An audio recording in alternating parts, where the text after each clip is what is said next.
Hey guys, this is Miss Whitney B back again with this breadcrumbs from the Somebody Has Things to Say to You About the Unseen reading.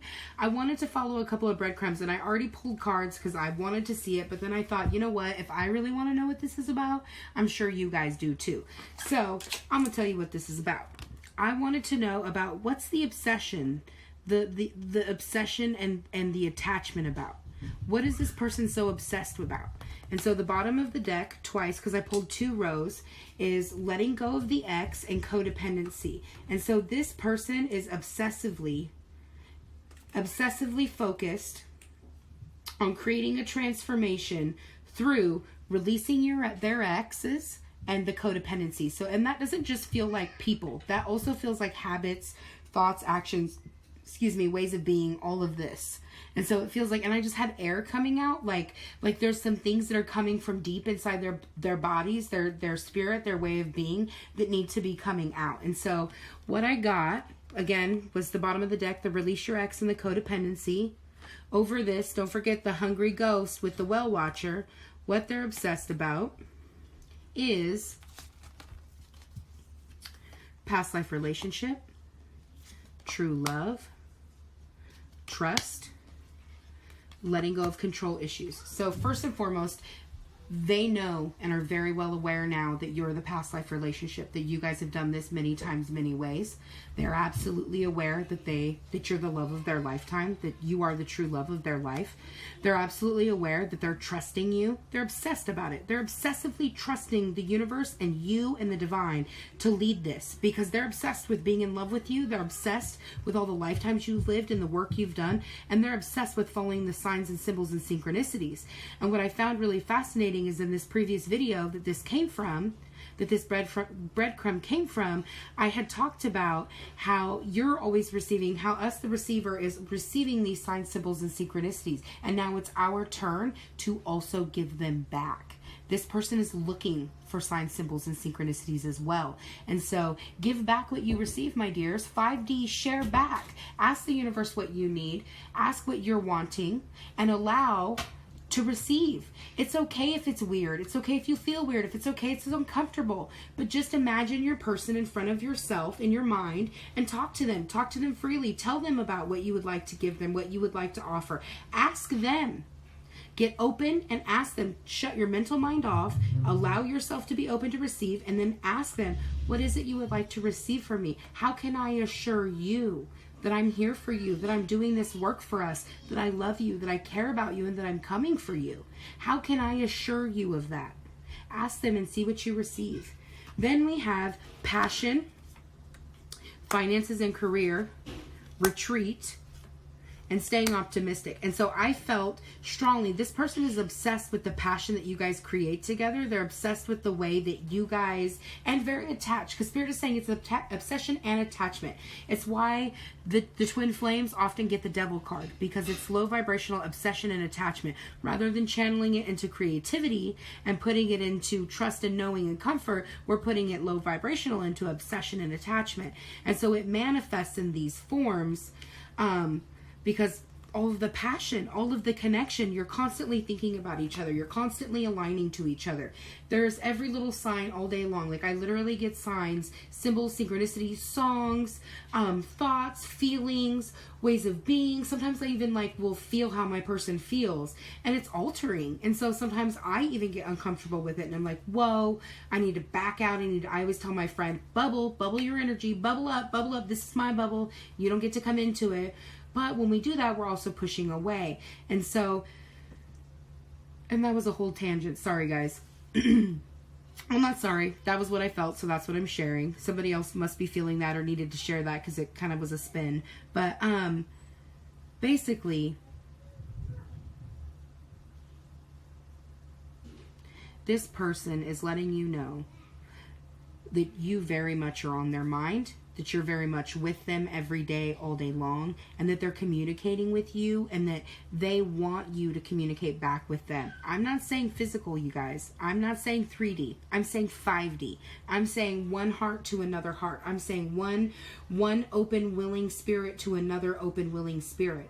Just see what you guys get, because they're saying, look, I'm staying optimistic. Yes, I'm retreating. Yes, I'm taking my time. I'm sitting in that stillness, and I'm working on myself. I'm working on my finances and career. I'm working on channeling my energy. I'm working on letting go and letting the universe, letting go of control issues, allowing the universe to bring this person's signs, symbols, and synchronicities to them, calling in their soulmate and worth waiting for. And so they're sitting in this time while they want to rush ahead, while they want to run to you. They're sitting here going, I know this is worth it. I know I need to do this work, and it's very important.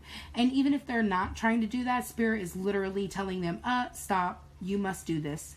You must go through this experience. You must do this work. We cannot come to each other as less than all that we are. And so we must all, to come into union, do this work. And Spirit is making gosh darn sure that we are. Point, period. And so also, Spirit's telling me to give a couple of more quick little messages. I'm just going to do it real quick because I wanted to keep this breadcrumb video small. Or small, yeah. So, okay, universe, obsession, anything else that they're obsessed with that this person, this giver of the breadcrumb, would like to say. I'm taking step-by-step actions, small steps. I'm asking for help, and I'm getting help. We have the Dragon's Duel, and this is about inner conflict. This is also about morality, and this is about conscious choices. So this person is working on finding balance inside their own being. This is about as above, so below, the moon, the full moon, things that hidden, facing fears, coming into divine synchronicity. There's a lot of blue and purple in this card, which is about speaking truth, seeing vision, and being all that you are, and using your power to then share out with the universe as all that you are, which leads right here perfectly into this next card, the Web Weaver. The Web Weaver is about synchronicity, divine intelligence, and cause and effect. And so this person is web weaving, literally weaving dreams into reality by sitting in that space. Again, if you'll notice, there's a lot of purple in this card. That purple, again, is that 7th chakra, the I am, the all that you are, the full power, the full seat of your power, and all that you are. That's that access to the Akashic record. That's that inner knowing. And this person is weaving webs, weaving their reality, their dreams into reality by sitting in this space. They're obsessed with this. They're literally sitting here studying, learning, growing, taking it all in with this divine knowledge. If you see that in her web weaving, that there's gold all around this card right here, and this knowledge that's coming to her, and she's harnessing it and she's weaving with it. And so your partner, this divine union partner, is doing the very same thing. Then we have Sisters of the Seasons, cycle of growth, natural law, and divine order, back to those step-by-step actions that lead to success. They're having to take it step by step. Yep, the map maker of destiny. Do you notice that we have the web weaver and the map maker? And this is about authentic purpose, inspiration, and free will. And so everything has got to line up perfectly, guys. That's why it takes a while. But that's good, because the best things in life are earned, and you got to work hard for them. And the harder you work, the better you feel about it. I mean, obviously not drudgery, but when it asks you to invest yourself, your blood, sweat, and tears, as like my dad would say, or my stepdad would say, when it asks you to show up as all of you, when it requires you to put all of yourself into it, it's so sweet and delicious and delightful when it finally happens. So just really sit in this energy. This person is obsessed with this. This person is taking step-by-step actions consistently, constantly, with attachment and with purpose to get here. So allow that. And then last but not least, we have the Queen of Light, illumination, enlightenment, and celebration. This person is bottom of the deck, obsessed with this person. This is the person they're obsessed with. This person is the illumination, the enlightenment, and the celebration. And the first reading that this breadcrumb came for talked about how divine feminine, or the counterpart, even if it is divine masculine, different roles, it's all fine. Gender doesn't matter, all energy. But this person illuminates for them, lights up the whole universe for them, and it gives them inspiration, enlightenment, and celebration. When this person thinks of you, they feel joy. When this person looks to the future with you, they feel joy, they feel excitement, they feel love. When you send them energy, because you do, this person sends them a lot of energy, their counterpart, a lot of energy. They feel it, they recognize it, and it makes them feel warm, and it makes them feel like home, and it makes them feel loved. And so it doesn't make them, it allows them, right?